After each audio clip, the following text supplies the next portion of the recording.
Hello guys, welcome to Venky's food world. గురగాకు పుల్లగూర.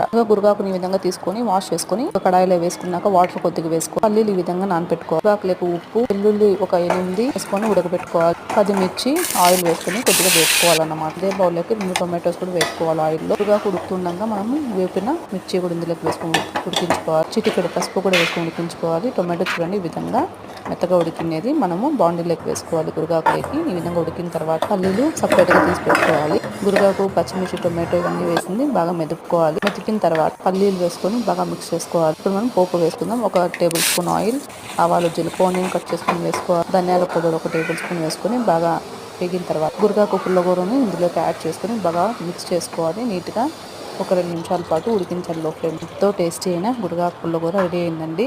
చాలా అంటే easy and tasty. 5 minutes ready అయిపోతుంది. రైస్ లేక్ కానీ, చపాతీ లేక్ కానీ, దోశ, పూరీలకి బ్రహ్మాండంగా ఉంటుంది. ఇంకా మన ఛానల్ సబ్స్క్రైబ్ చేసుకొని థ్యాంక్ యూ ఫర్